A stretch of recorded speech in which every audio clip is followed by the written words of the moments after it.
మాఘమాసంలో వచ్చే పౌర్ణమి రోజున సముద్ర స్నానం ఆచరిస్తే మంచి జరుగుతుందని, కష్టాలు తొలగిపోతాయని విశ్వాసంతో విశాఖ నగర వాసులు తెల్లవారుజాము నుంచి పవిత్ర సముద్ర స్నానాలు ఆచరించారు.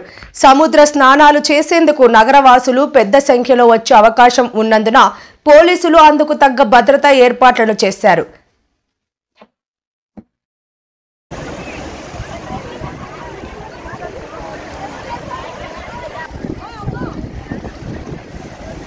సముద్ర స్నానం ఆచరించిన అనంతరం మహిళా భక్తులు ఇసుకతో శివలింగాకారాన్ని ఏర్పాటు చేసుకుని పసుపు కుంకుమలతో పూజలు చేసి దీపాన్ని వెలిగించి నమస్కరిస్తూ తమ భక్తిని చాటుకున్నారు.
శివుడిని సముద్రంలోని స్నానం చేసిన తర్వాత మనం చేస్తే మాఘమాసంలో చాలా మంచిదని అంటారు.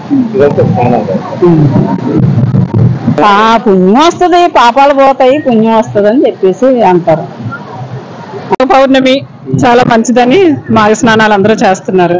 ఎలాగో మనం కుంభమేళ వెళ్ళలేము, సముద్ర స్నానాన్ని చేస్తూ మంచిదని అంత దూరం వెళ్ళలేక ఈరోజు అదే మాఘశిర పౌర్ణమి మనిషి ఆడాలందరూ స్నానం చేస్తే పుణ్యస్తులు మంచిదనిసి చేస్తారు. మేము ఇప్పుడే 10 అయింది వచ్చి ఉదయాన్ని చెయ్యాలి. అసలు సూర్యోదయం దూరం నుంచి చేస్తే మంచిదంట, కానీ క్యారేజీలు గట్రా వండుకొని రావాలి కదా. 10 గంటలకు పనులు చేసుకొని వచ్చాం.